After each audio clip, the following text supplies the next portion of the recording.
Hello, greetings from Ghana. I am Nora for Nonterah, and I talk to you about Fratelli Tutti. Pope Francis wrote an encyclical about human unity. It is called Fratelli Tutti, translated invariably as brothers all brothers, and the brotherhood of all.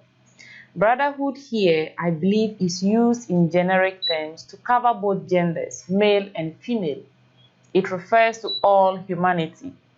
It talks about our common being as brothers and sisters. He wrote this as a response to a growing dismemberment of the human family. He talks about this troubling phenomenon against the backdrop of the increased means of improving the lives of everybody. That is, the innovations and inventions in technology, the progress in medicine and science, which one would ordinarily expect to improve the quality of life for all. However, it is not actually reflecting in the lives of the people in the world. This is because those same things advanced for the improvement of lives, besides the fact that they are not being used equitably, are actually sometimes used to the disadvantage of a portion of the population. From an African point, one cannot but be happy that Fratelli Tutti is actually a call to rethink our way of being as a people.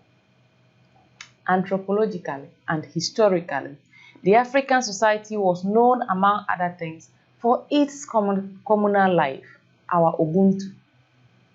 That is, the African society was a living, breathing entity, with each member being an intrinsic part of a whole.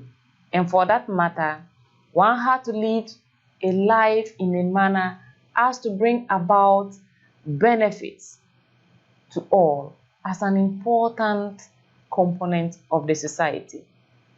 Series of developments have seen the near extinction of these tenets that informed the Africans' way of living. For example, we had what is called the extended family, where family was far beyond the nuclear relations. Linguistically speaking, most African societies avoided and did not have the concepts of uncle and aunties, did not have the concept of cousins. Rather, an uncle, for example, was called father. An uncle who was younger to your biological father, he was your junior father. And one who was older to your biological father, your senior father. Cousins were either younger or elder siblings, depending on their age. With Fratelli Tutti, the Pope is simply calling us to once again see ourselves in the light of our interrelationality and interdependence. For our interdependence invokes a much more intimate relationship between the individual members and creates a mutual sense of responsibility. Thus, knowing that you are dependent on somebody and somebody was dependent on you, that if you did your bit well, the other person will benefit, and that the other person is on the same compulsion to do his or her bit well. This African concept of communal life brought us together because it was our sense of identity. In fact, it was a network of our welfare.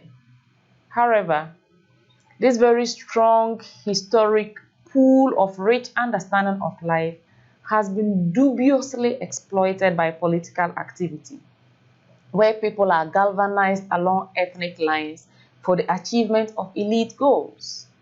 In the process, ethnic groups that were coexisting in harmony begin to see themselves in the lines of the we and them.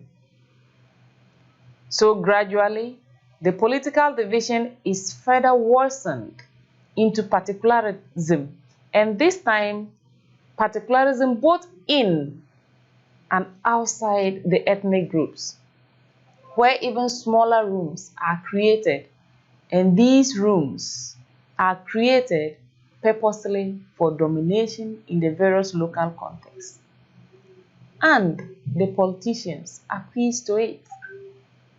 Against this backdrop, the same politicians are heard daily criticizing these ethnic leanings and then begin to appeal to grand concepts like unity, democracy, freedom, justice. So laws and policies then become what the Pope describes as tools for manipulation, tools for domination, and as meaningless tax that can be used to justify any action. The result is that new forms of closed solidarities are created for those who are alike. The rich are friends, the elite understand themselves, the poor share a lot in common, the urban folks endorses policies like centralization or a false decentralization, and the rural folks are left behind. Then one can see a sharp contrast of two worlds, the haves and the have-nots. Consequently, violence, migration, immigration, hunger, and poverty strives. To use the words of the Pope, our leaders are lacking a plan for everybody. Amidst this chaos, the esprit de corps of the ethnic group slowly withers away. The African now find themselves, sadly, as a people who have become lonely in a crowd, because the ethnic group is no more communal as it used to be. And this is because of the subdivisions along political lines and social classes. Africa has had a certain organic interrelationality and interdependence, our Ubuntu, that can only be longed for it has long disappeared. In this vein, I think that what Pope Francis is calling for is not necessarily a return to our pre-colonial modus vivendi. What his message is for us as Africans is that we should return to and get that momentum, that driving force that once brought us together. We should go back and pick the relevant lessons from our existence. We should go back and pick the relevant lessons from those who came before us and let that inform our way going forward. That in itself will require some amount of leadership from our political arrangements, because these political leaders have the resources, they have the mandate to organize people. For that matter, I see this as an appeal to political leaders and opinion leaders, religious leaders, and other civil leaders in the various countries to once again address themselves to the equitable distribution of opportunities in order that people's lives are better taken care of, so that accessibility does not depend on one's belonging to a particular group. This demands an affirmative action that confronts the real divides in Africa in pragmatic ways.